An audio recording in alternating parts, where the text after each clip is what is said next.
Good morning, everyone. Welcome to this ENS webinar. Today, we're going to be talking about combating cybercrime in Kenya. The webinar is slated for about an hour and a half. And I'm pleased to welcome to this webinar a very strong panel that we've set up for you today. First of all, I'd like to introduce you to Ulrich Kruger, otherwise known as Uli Kruger. He began his career in the South African Special Forces. Afterwards, he studied towards network security engineer diploma, and then he subsequently held many positions with various companies. He was mandated to establish and co-chair the Interbank Digital Forensic Work Group to include law enforcement and the banking sector. This work group is currently being applied as a digital forensic task team to investigate high-profile cases and syndicates responsible for numerous cyber and financial crimes against the banking industry, government departments, municipalities, and other institutes. In 2015, he was employed by the United States Secret Service, and he is now responsible for managing cybercrime and financial crime investigations in 23 countries, as well as presenting cyber and financial crime training to law enforcement officials and banking sector investigators in Africa, Europe, and the USA. Welcome to you, Uli. Also joining us on the panel this morning is Seppo Maleko. He's the director at Defense Technology. Seppo has 15 years of digital forensics experience in conducting digital forensic investigations and incident response by following forensic methodologies, obtaining and analyzing evidence, and rendering forensic technical support to stakeholders in order to mitigate risks and prevent losses.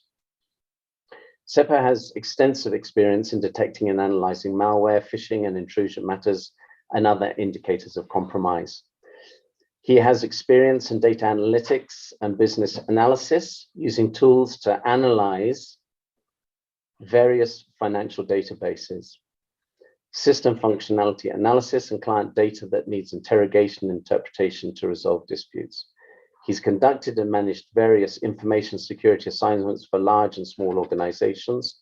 Seppo is supported by various members of his team who have extensive experience in digital forensics and cybersecurity fields. Welcome to you, Seppo, as well. Also joining us on the panel today is one of my executives, Roy Gillespie, who works in our forensics department. He has wide-ranging experience in conducting anti-bribery risk assessments, due diligence, compliance reviews, anti-bribery training, and remediation work for multinationals. Roy has represented clients in a variety of anti-bribery compliance matters in the United Kingdom and many other countries in the world. He's presented in various training workshops to the public and private sectors on fraud investigation, prevention, and detection methodologies. And he, in fact, presented to us in the Nairobi office a couple of seminars and has tweaked our interest in forensics and cybercrime. Thank you, and welcome to you, Roy. Also joining us on the panel today is my partner in the Nairobi office, Mahesh Acharya. I expect he needs little introduction to many of you.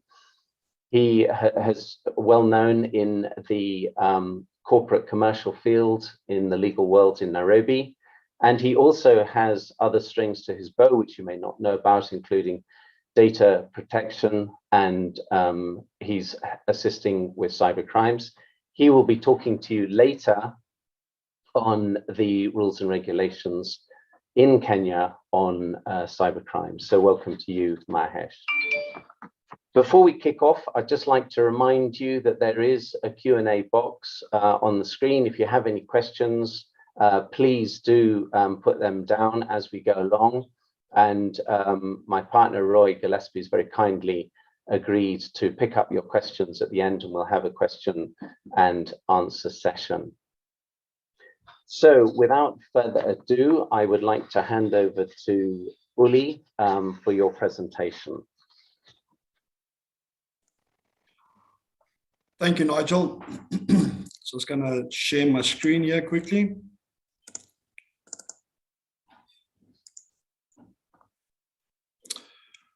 All right, good morning, everybody. Thank you for having me. Just want to state also that I did my basics at SF school, and I'm actually not an operator, just to put that out there. But this is me. I work for the Secret Service, and I am located here in Pretoria. I cover 23 countries, like Nigel said.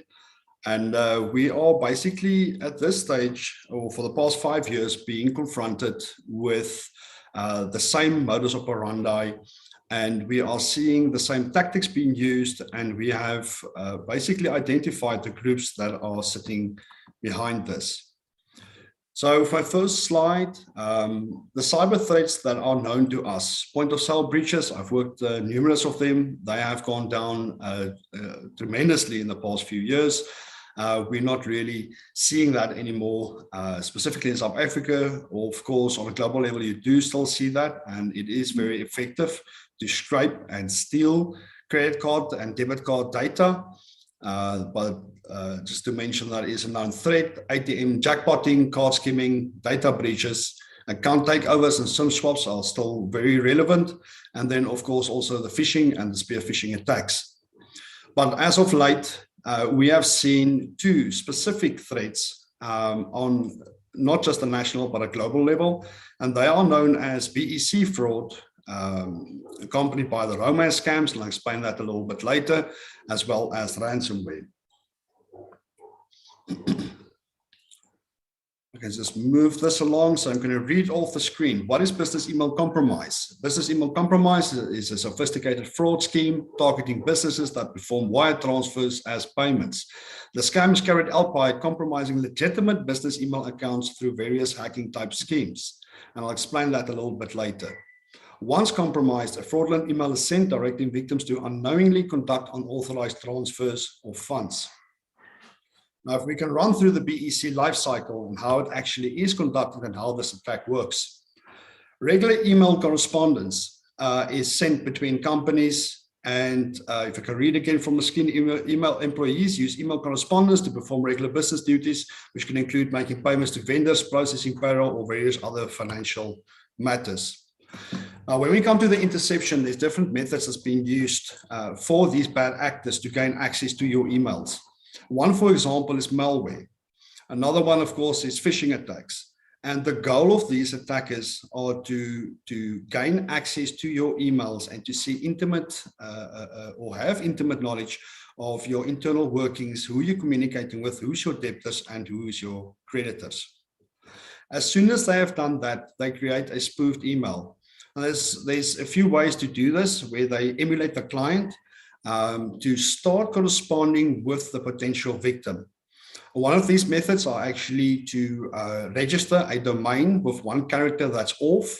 To give you an example, take your own email address, and after the @ whatever your email address is, look at a character like, for example, a 1 or a I or a L, and you can interchange that and actually make it look like it is being sent by the person that you usually communicate with. The second method is just by merely using spoofing methods, where you can actually send an email pretending to be that person, and if that person replies, the response will actually go back to the hacker.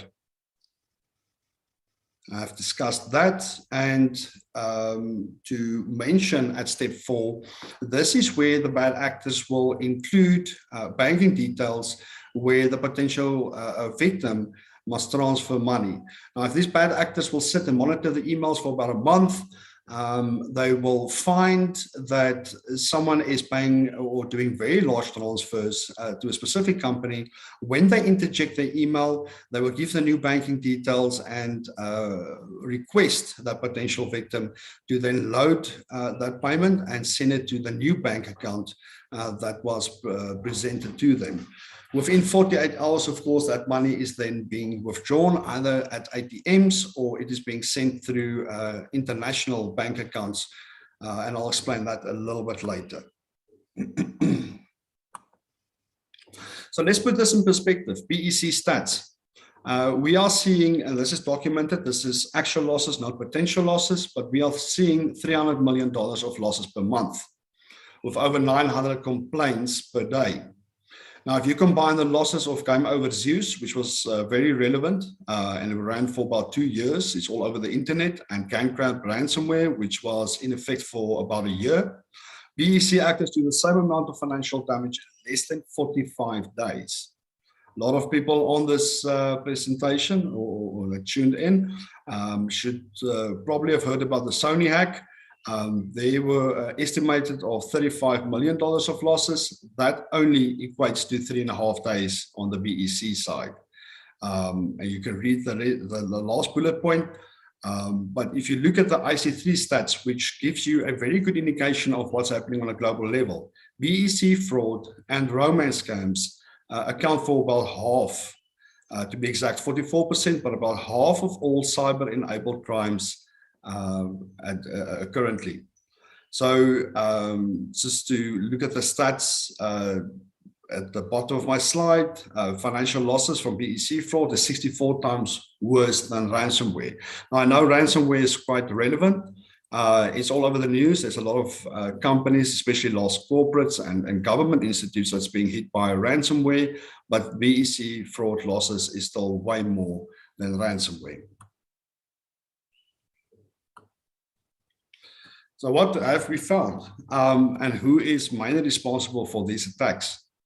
It's an organization called Black Axe, or the New Black Movement of Africa.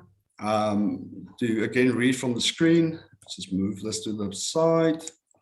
Born in 1977 at the University of Benin, that's a province in Nigeria, not a country. Black Axe started out as a group of high-minded, progressive ideals, and they've since transformed into a violent criminal enterprise with significant clout in the Nigerian political system and zones around the world.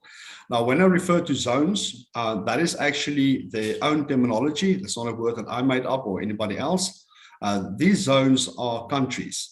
So, for example, South Africa will be a zone for the New Black Movement of Africa or for Black Axe.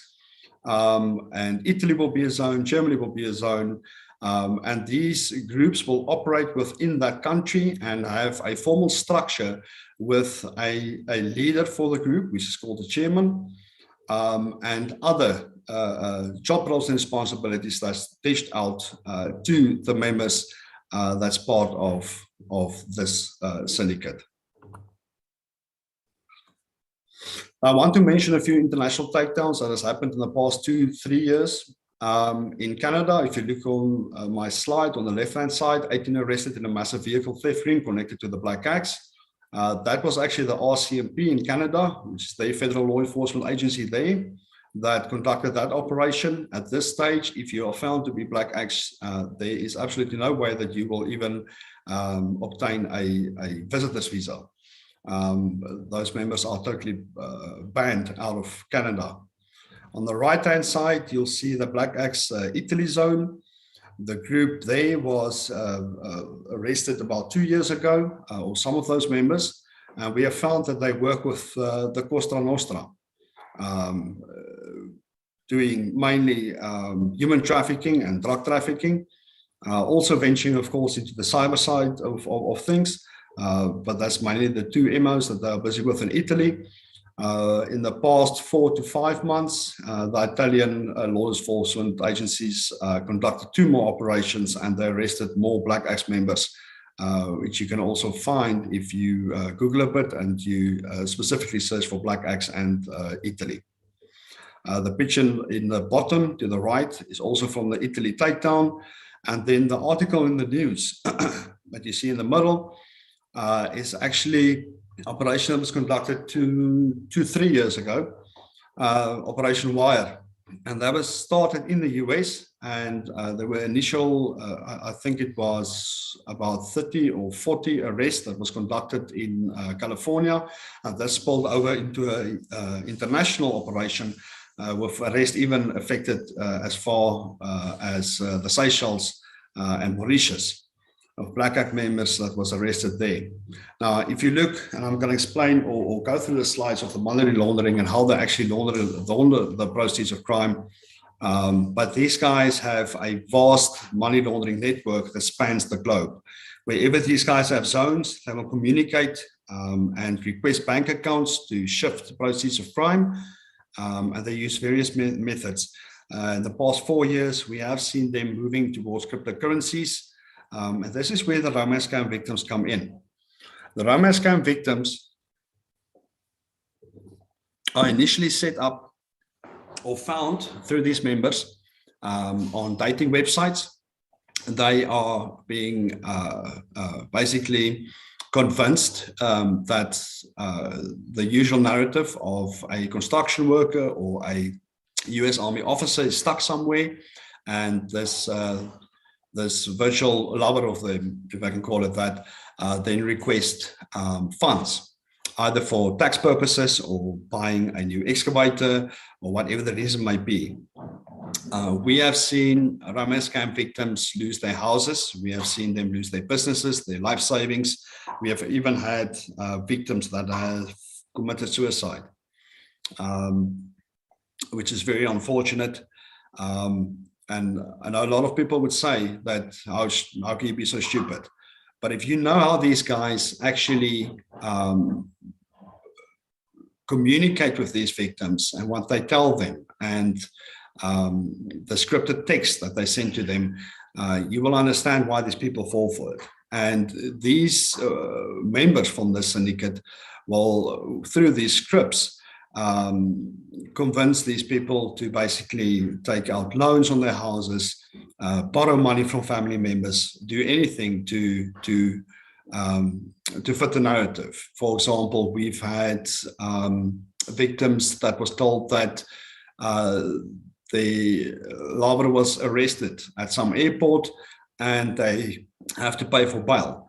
Of course, that person is under the impression that they have a real relationship with this virtual persona, and they obtain the money and they send it to the effect that they, in the end of the day, ultimately lose everything. I've even seen these actors creating online profiles of bank logins or bank account logins. And the victim, I've simulated this process, but the victim will sit there and actually log in and attempt to add a beneficiary. And you will see a timeout and start turning, and then it will tell you that you should pay for power of attorney. And a second email will come in, and this will be someone apparently from the bank that's now communicating with you.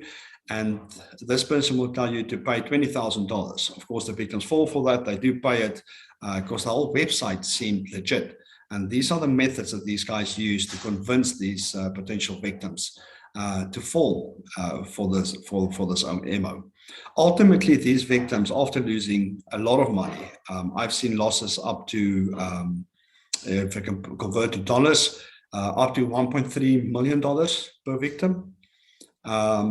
They use these victims then to launder proceeds of crime emanating from BEC fraud. And this is happening on a global level. We are seeing funds coming from large corporates that's defrauded from basically every country you can think of.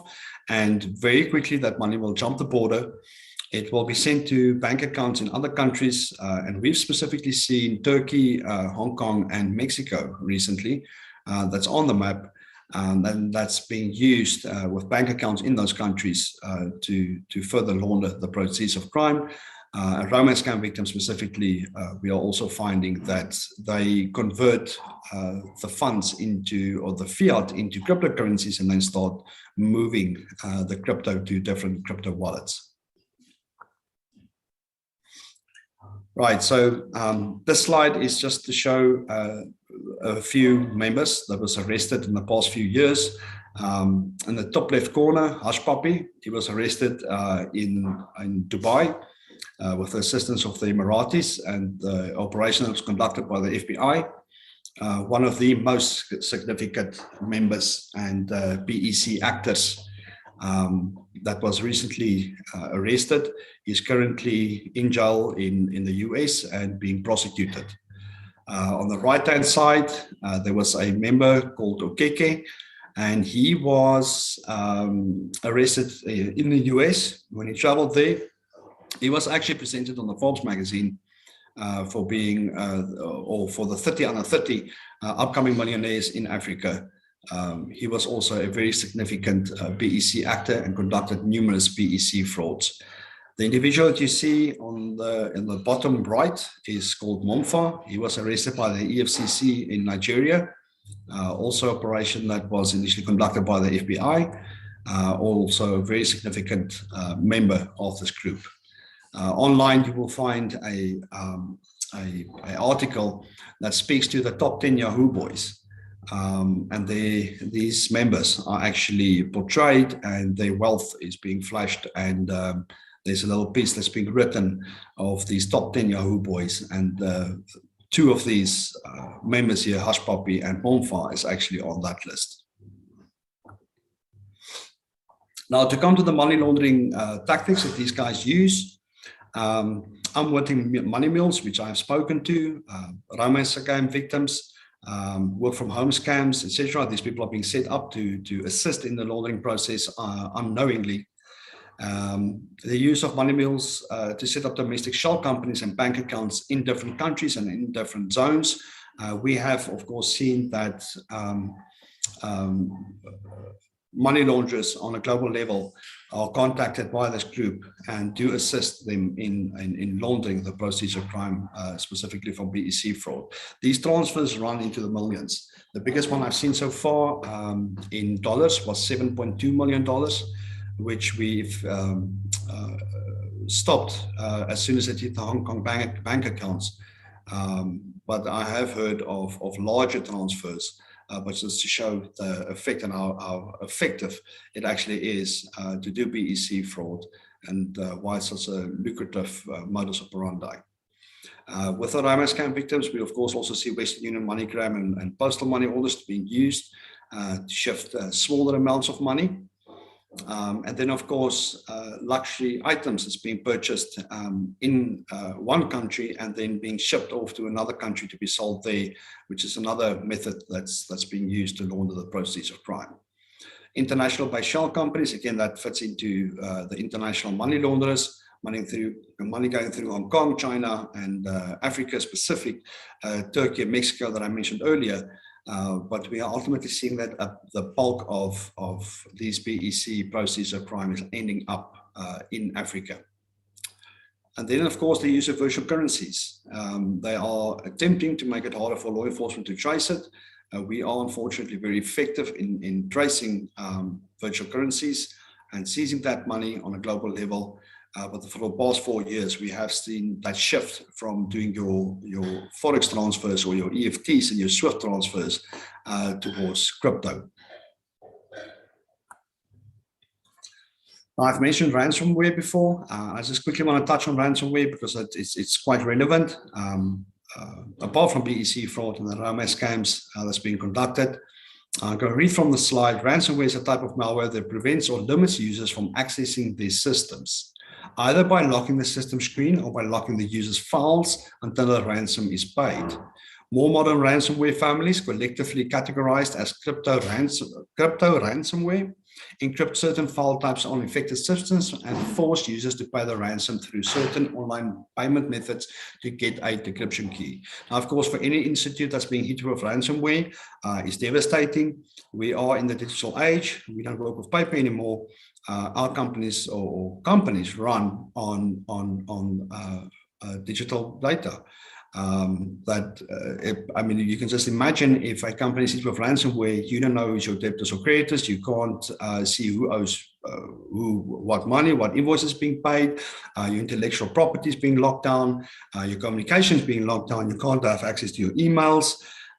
So it's quite devastating to any companies being hit with ransomware. And unless a ransom is being paid, you cannot obtain the key, of course, to decrypt it. We always say whenever we are contacted to assist, ransom should not be paid for numerous reasons, apart from the fact that it can actually be used ultimately to fund terrorism.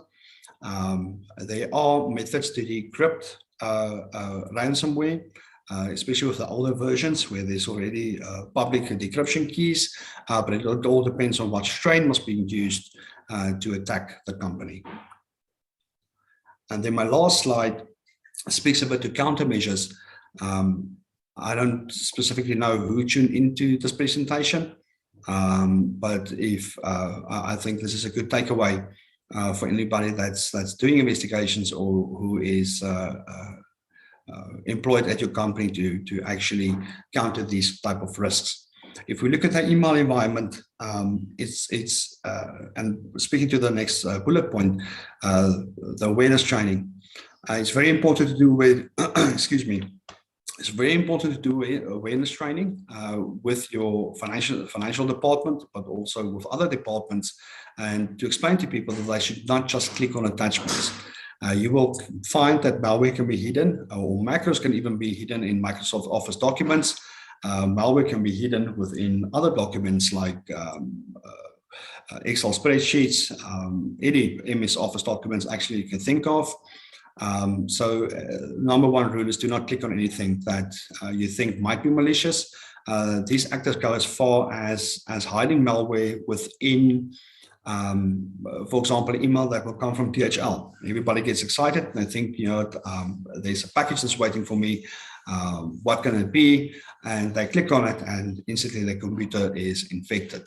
Of course, this then results to these bad actors having the ability to look at your passwords, intercept your passwords, do key logging, and ultimately gaining access to your emails, which is the starting point for a BEC fraud. We always tell people to look for forwarding rules. I think this is something that all companies must do on a monthly basis. You can run scripts to do that. There's actually some online packages that can be used to that effect, and where you can look for forwarding rules that's being set up on your email servers. And the reason why I mentioned that is that with your forwarding rules, these bad actors will actually, within your email environment, set up forwarding rules. And as emails are being sent to them, they are forwarded to the bad actors so they can monitor the communication. We find this with 95% of all BEC incidents. So that is that's a very good thing to do on a monthly basis, just to scan and to look for forwarding rules within your email environment. Of course, malware protection. I'm not going to deep dive into these things. I understand SEP also are going to speak on a technical level. So I'm going to just skip and go on. But I do like to mention the last point, which is software version updates. I'm not talking about patch management. I'm specifically talking about software, third-party software that's being used by companies that might have a vulnerability that can be exploited. For specifically looking at ransomware, if you need to gain access into a IT infrastructure of a company, you're a bad actor and you want to exploit that company and load ransomware, you can do that through other third-party software packages that do have vulnerabilities and actually find your way into that network through those applications. So apart from patch management, it is good due diligence to also update your software versions of your third-party software.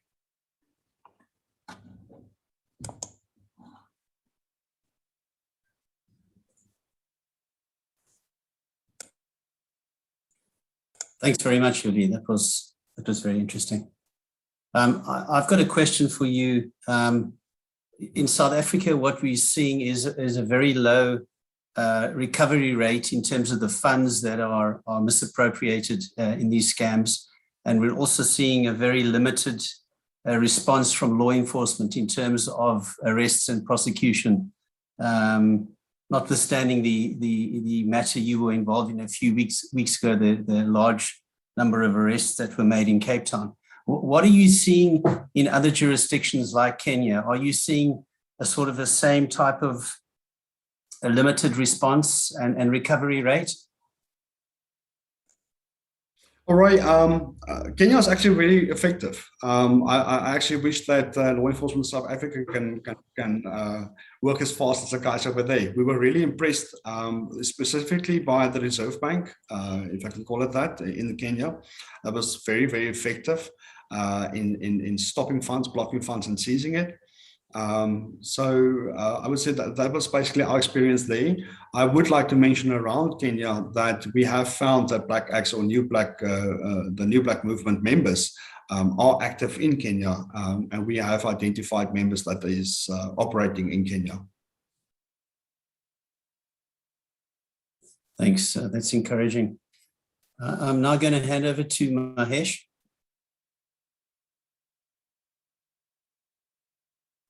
Hello, good morning all.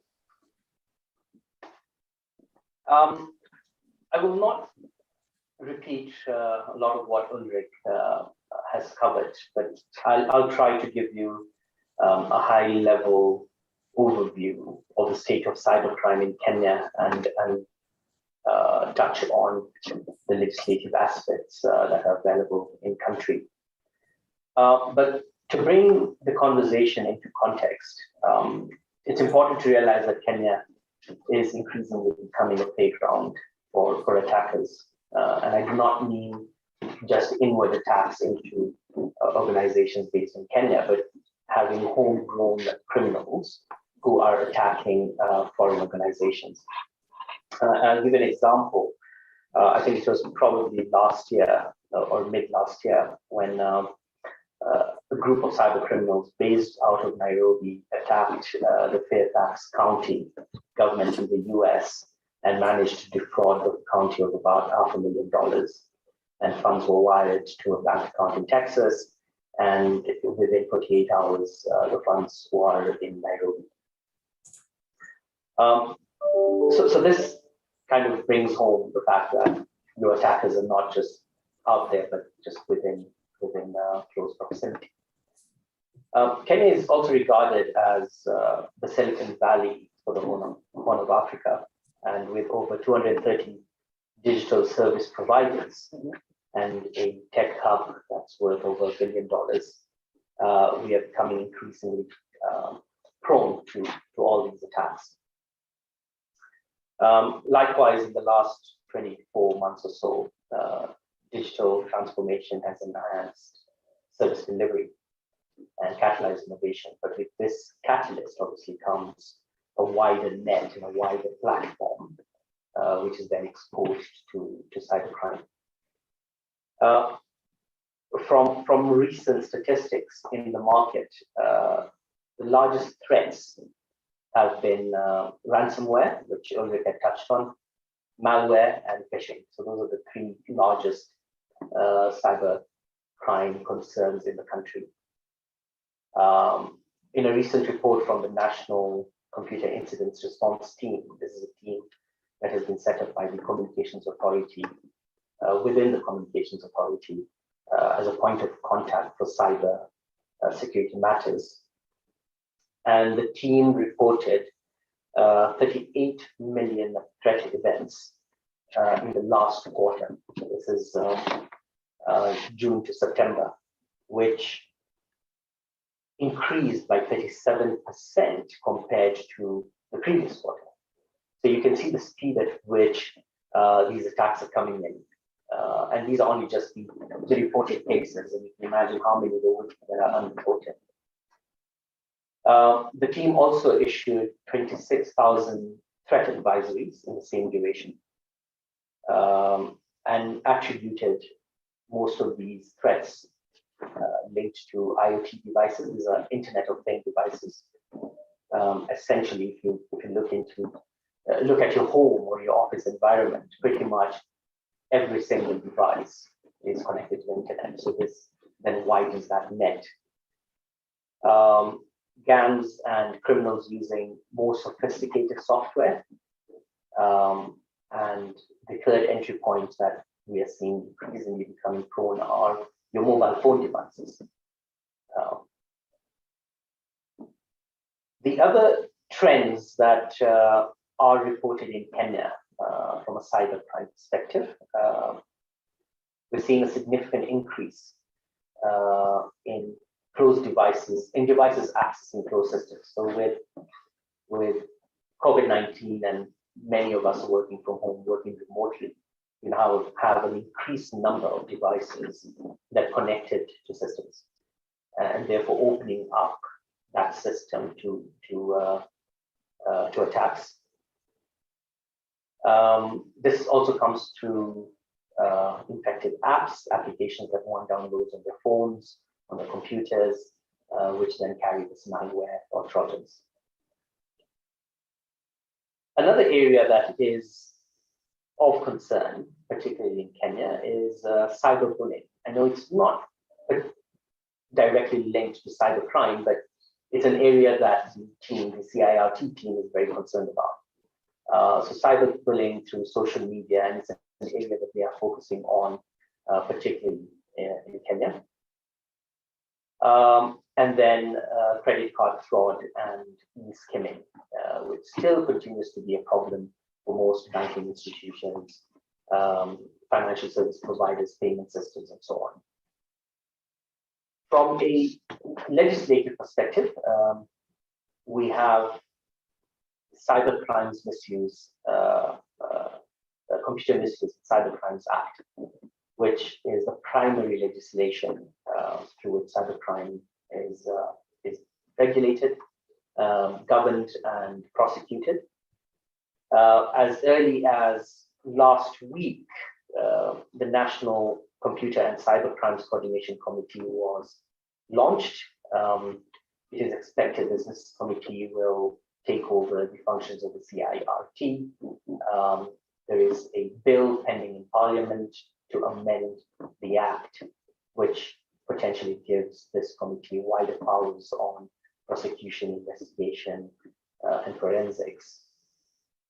But until that committee is fully in place and has all the powers, the CIRT continues to operate. They provide advisories, cyber awareness, capacity building for individuals and corporates alike. They also have a digital forensics lab and supports investigations and prosecution of cybercrime events in collaboration with various law enforcement agencies. And just to give you a couple of numbers that the lab, in terms of investigations, they carried out 530 investigations in the last quarter. Of those investigations, 36 resulted in forensics audits, and a number of those have now gone to prosecution. So as Ulrich had mentioned, the teams or the law enforcement agencies that are mandated with cybercrime in Kenya are quite active, and hand in hand with the Central Bank of Kenya and the DCI are doing a good job, but there's still quite a bit to be done. So that's all I have from my perspective. Happy to take any questions at the end. Thank you. Thanks, Mahesh. That's encouraging to hear that there is some traction around prosecutions in Kenya. That's great. I wanted to reach out to SEPA to get a view on training and awareness. I know there's a lot of emphasis on the human firewall in respect of these types of attacks, and a heavy reliance on having your users trained and upskilled and made aware of these types of cyber attacks. Maybe SEPA, you can share with us some of your thoughts around what are the best ways to actually prevent these attacks, with a focus on ransomware and BEC, that is. Thank you, Roy. Firstly, on my side, there's a few things that that Uli and my colleague Mahesh have touched on, and that on your network or on the network in corporate environments, the fraudsters or the adversaries are sitting there for at least 45 days, well, a month, 45 days, and even longer on your network. It's important to note that these guys are sitting there undetected. And then that's how they are able to monitor emails coming in and out of the organization, specifically targeting financial departments, executives. And that's how they monitor and study exactly the flow of funds and how payments are made within the organization. So this is very important in the next point that I'll bring, because then that's how they send these fraudulent emails, which Uli spoke about, which are either spoofed or they create a domain that is similar to the domain name that you have in your organization, and that's how they send these emails. So with regards to training and awareness, there's various aspects of the training that you can do to your organization's staff members. And we do say that it should be executives and finance staff, but really it should be everyone in the organization. Anyone can play a role in detecting these types of cybercrimes. Specifically IT, yes, executives, because that's where the flow of funds emanate, and the finance department, but everyone can play a role. So we do suggest compliance training, online training, and specifically targeted training to the organizations. There's quite a lot of training and awareness programs out there, and I would suggest that we all as organizations do take note of that and do these trainings. Another note I'd like to touch on is with regards to ransomware, and that Uli's touched on this, that they always suggest or advise the clients not to pay the ransom, because it can fund other aspects. Firstly, it funds the society that builds these malware and specific software to target organizations. But there's other terrorist attacks and other factors that play a role in these funds, and these funds can be used for. Very importantly, and my last note is that sometimes these adversaries or these fraudsters, so to say, they steal data from the organization because they've been there for a month, 2 months, 3 months.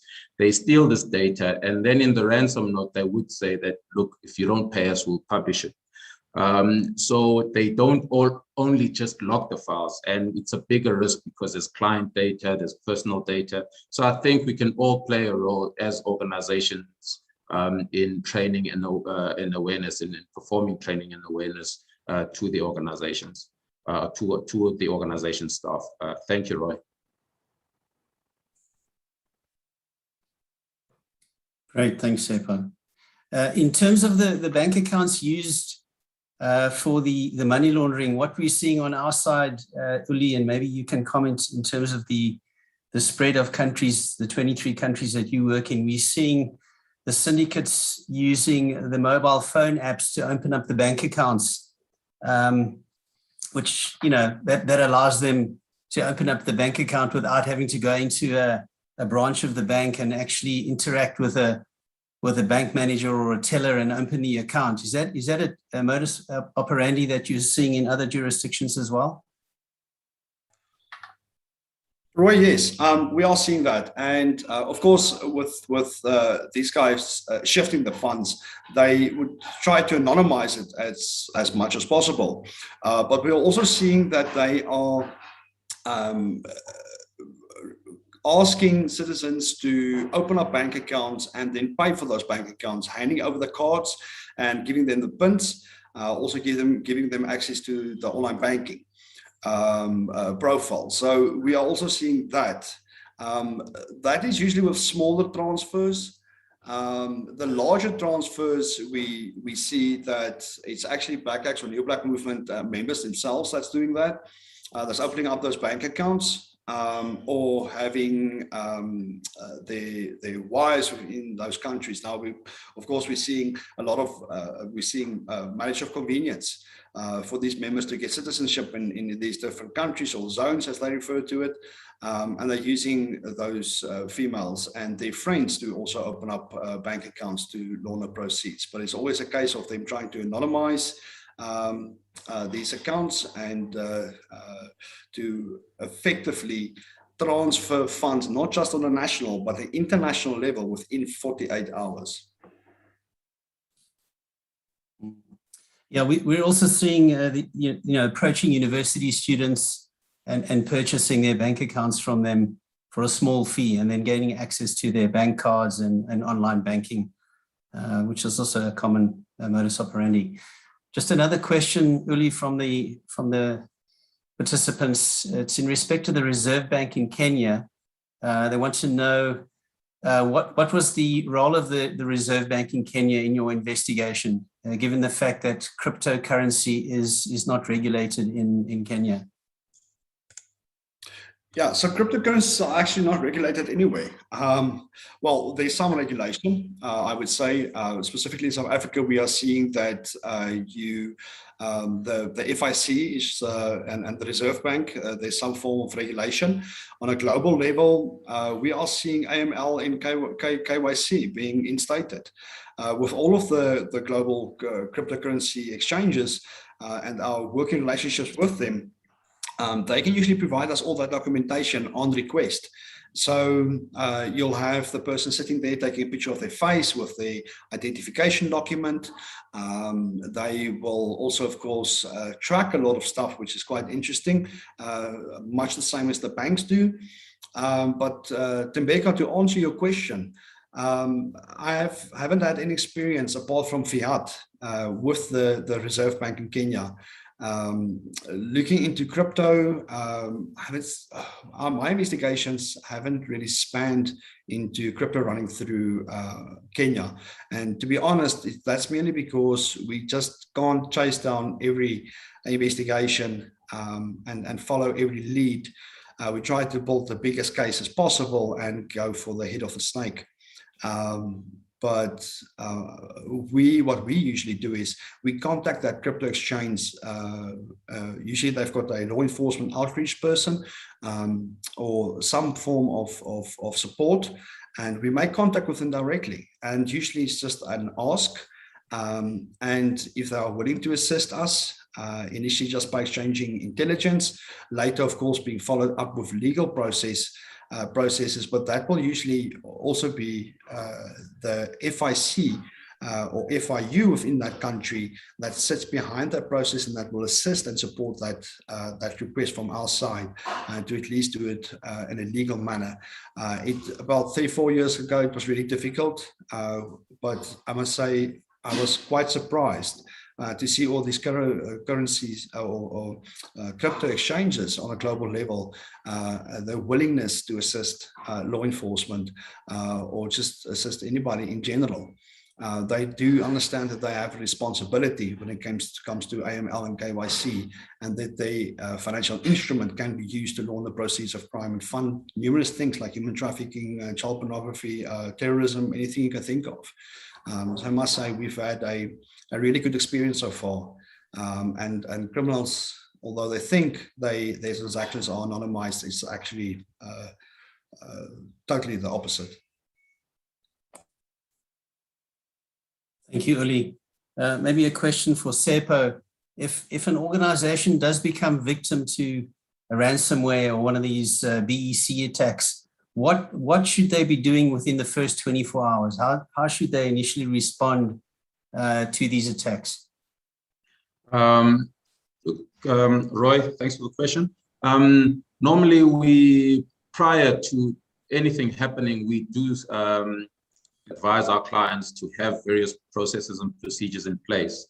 I'll come back to your question now, but I think it's important to note that when we do advise clients who are already clients of ours and want to know what to do prior to the incidents ever happening in their organization, is to have an incident response plan in order to investigate within 8 hours, 24 hours, so that the threat or the ransomware can be contained. And partly mainly to that is simple thing such as running backups on your organization, so that if there is a ransomware attack, you have a point of recovery at some point, and then you have lost, maybe if you're running daily backups, you only lost the previous 8 days data's work, instead of having all your files locked up and not having any of those files access to any of those files. We also suggest, obviously, that They run various programs to monitor their networks, monitor their emails. But on the investigation side, it makes it easier if they do have those processes, because you are able to investigate within 24 hours, as you say, if you have those processes. But if you don't have those processes, first point of call is to shut down those systems, take them offline, make sure that they are investigated properly, get someone competent enough to do that. We do understand that there are IT departments within the organization that attempt to investigate, but if they don't know what they're looking for specifically, it can be a longer investigation rather than go in, investigate where the incidents come from, report to law enforcement so that you can get assistance in identifying bank accounts, and subpoena to the internet service provider where it is investigated and found that the origin of the IP addresses. Thank you, Ron. Thank you, Sepa. A question from Hasnain for Uli. What is the most effective course for a potential cybersecurity professional to pursue to be empowered to protect an organization? So asking about what training courses are out there in terms of cybersecurity. I would recommend for managers, definitely look at the CISSP.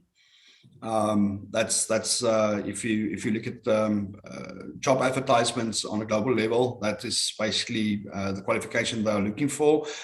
From personal experience, reading through the material, it gives you a very, very good perspective. Even if you're just a consultant, to read through the CISSP, not necessarily getting the qualification because it's quite difficult. Just to read through it will enable you and empower you to be able to consult on the subject. But for IT personnel that would like to counter these measures, Tesepu is also very knowledgeable. He can also answer this question. But I would say look at any of the SANS courses, SANS, specifically the GSEC, for your system administrators and your IT admins in general. There's different job roles and responsibilities within IT, and it's very, very vast. But that's usually the best person. That will usually be the best person to empower and to send for training to protect your network, merely because they know the network intimately and they've built that network. But to send a person for that kind of training, for SANS training or Security Plus even, would be a very, very good start. If I can add on to that, Uli, I was also going to suggest Security Plus as a base for the professional training, because then it gives you an idea of where to concentrate on in your organization. And obviously, based on your organization strategy, and what infrastructure you have, you can also go on specific technical training on the infrastructure so that you understand when logs are coming through to the security professional, you understand what they mean, and you can then respond to them. So there's various other trainings you can do, product specific as well, that are in your organization that you can suggest. Thank you. Thank you, Sepa. Thanks, Uli. A question from Stella. Following the advent of COVID-19, financial institution customers have increasingly switched to using mobile banking applications to transact. What measures should financial institutes implement to protect their customers from financial transactions, or fraudulent transactions, should I say? So what measures should financial institutions implement to protect their customers from fraudulent transactions? Sepa? Thanks, Roy. Firstly, I'd like to say that financial institutions are doing a lot with regards to protecting their clients' data. Unfortunately, the fraudsters are always finding loopholes, specifically now with COVID-19 and everyone working from home. But it's not only financial institutions that have a lot to do. Also, For example, the ISPs, as well as your cell phone providers, because the networks that are used are linked between the two parties. So I think a lot of collaboration needs to go in place. Specifically on the question of the mobile banking applications. These need to be continually updated in order to identify any new threats, because there will be new threats every day. So they need to be specific product specialists that have security in mind, that will always update these. And remember, a lot of the older banking platforms were not built with security in mind. Security is basically a new thing. That we need to protect our data and our clients because of these fraudsters finding loopholes. So I think on the security front, we need to really work together with the banking institutions in order to take our knowledge in what is happening with fraudulent transactions, and then putting the security measures in place with banking, as well as all the organizations. Actually, we need to all work together in identifying what the threats are that are out there, specifically the new threats, and work together that way. Thank you, Roy. Great, thank you, Seppo. We don't have any more questions in our Q&A box. Does anybody else have a question for our panel?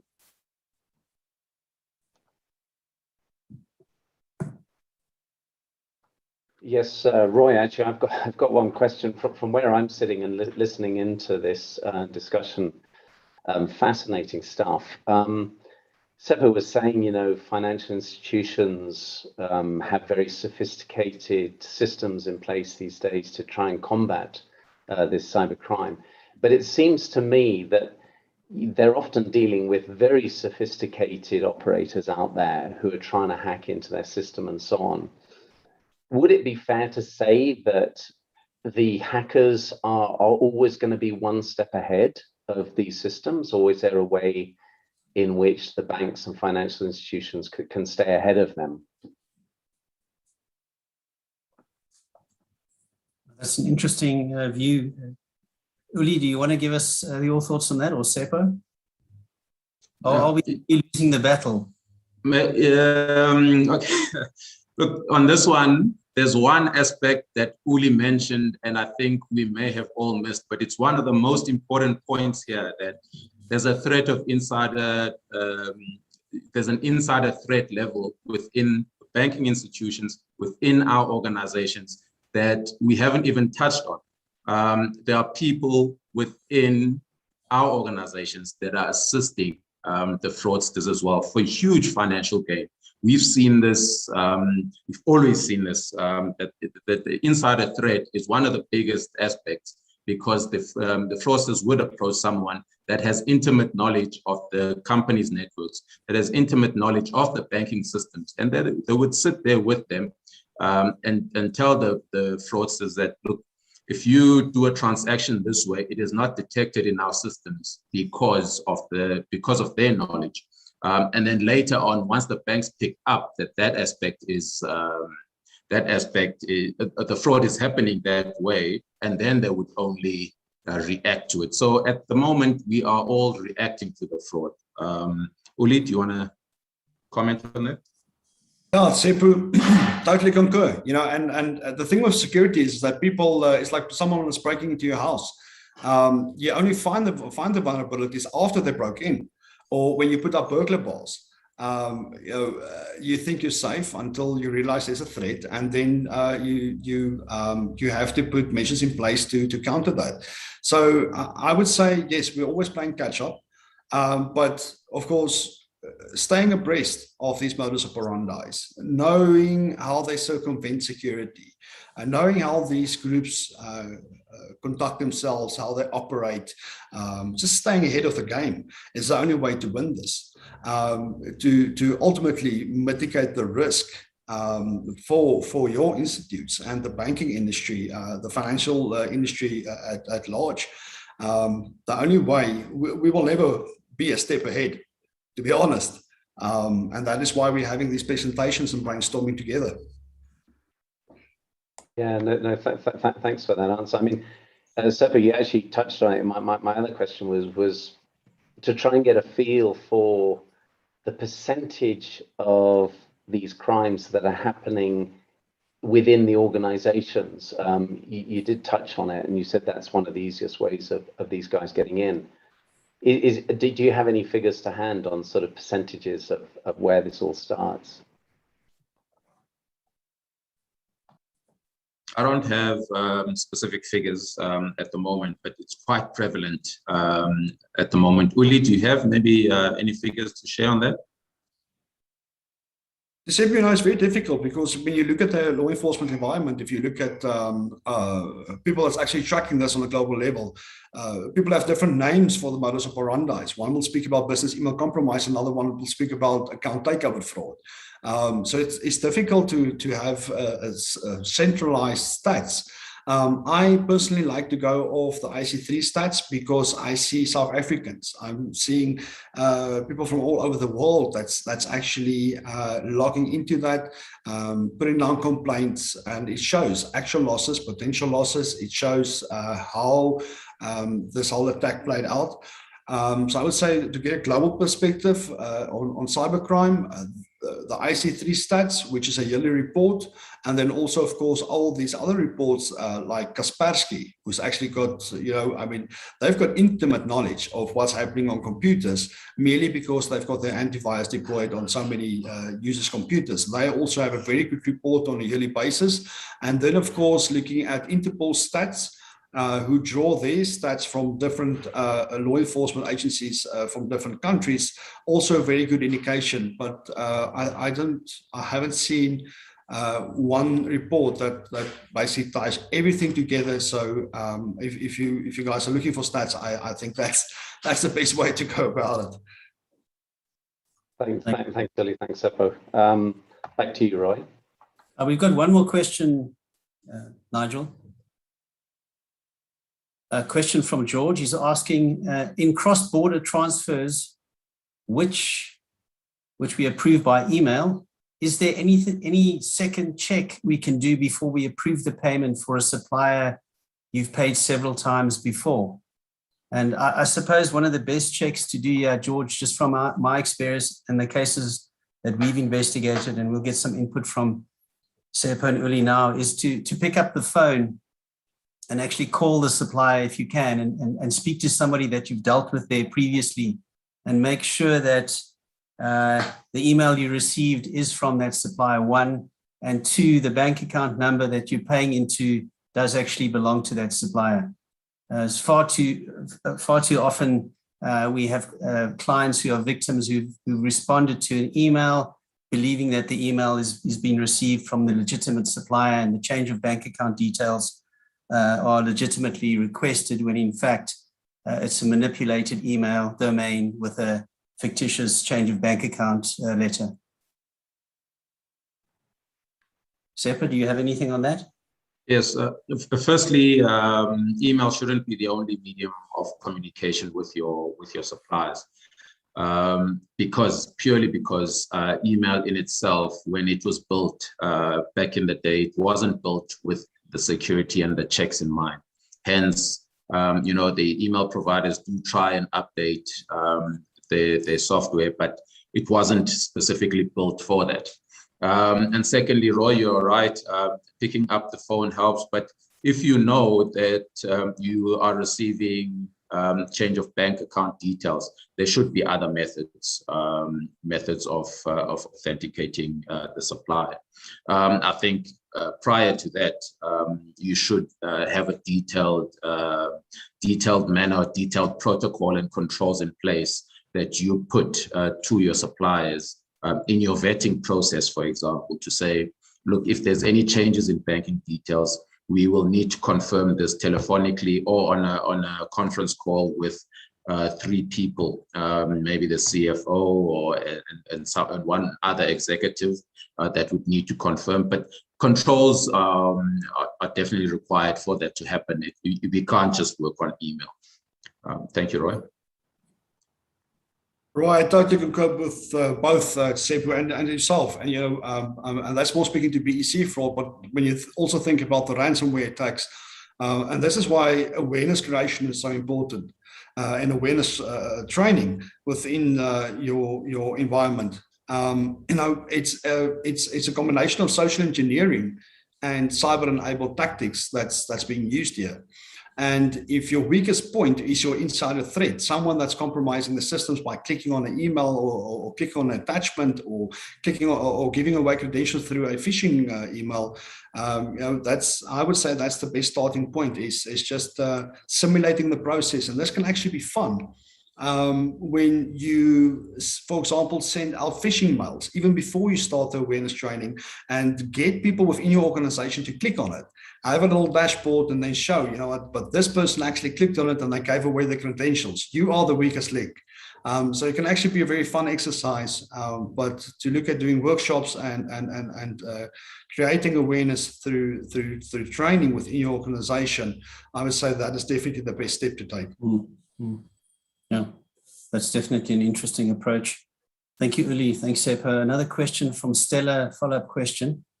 How can financial institutions avoid legal liability in instances where customers have lost money to fraudsters through the mobile banking applications? And maybe a question for Mahesh or Nigel. Any thoughts on that? Thanks, Roy. Well, I don't think a financial institution can absolve itself of all liability, as Seppo had mentioned earlier, that a lot of the offenses that are committed largely emanate from insiders, people within the organization who aid in these fraudulent activities. So it depends where the fault lies, and if fault on the part of the financial institution, I do not think you can avoid liability. The relevant legislation, be it your Banking Act or your Computer Misuse and Cybercrime Act, places certain obligations on financial institutions on monitoring transactions, KYC, and so on. So it really depends. Just trying to answer your question, it really depends where the fault lies, and therefore liability could flow depending on whether the financial institution was held to be involved in one way or another. Thanks, Mahesh. I think, Stella, just from my side, one area where I've seen banks exposed or financial institutions exposed is on not performing proper due diligence on the individuals who are opening up the bank accounts. And in a lot of these instances, the accounts are opened with either false identity books or fabricated passports, and the banks have failed to conduct proper initial onboarding due diligence of their client, which does expose them in a number of these cases.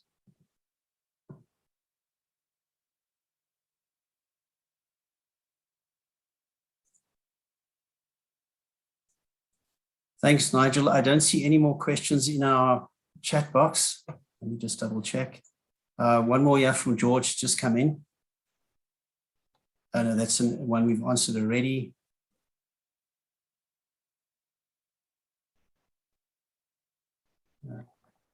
No more questions. Thanks. I'll hand it back to you. Thank you, Nigel. Good. Thank you very much, Roy. And it just really remains for me now to thank all our panelists for that very interesting and informative discussion. I mean, obviously, cybercrime is on the up at the moment. That's very clear. The takeaway for me from today is, take care, make sure that people in your organization are fully aware of the problems that are out there and that they're trained. I think to wrap up then, my thanks to Uli for your insightful presentation. Thank you very much for that and for answering all those questions. To Seppo as well, for your assistance and help in answering some of those tricky questions. thank you very much to you. Mahesh, for your presentation on the regulatory aspects within Kenya, and also to Roy for fielding and dealing with all the questions. Thank you very much. And from us at ENS Africa, we'll leave you now. Wish you a very good day, and we'll be in touch with you. If you have any further questions for us, please don't hesitate to reach out to us. I believe that you have all our contact details. If not, they're all on the ENS Africa website. Please do that, and we'd be very happy to answer any further questions that you've got. So from us all, thank you very much, and thank you very much for joining the session today, and wishing you all a very good day.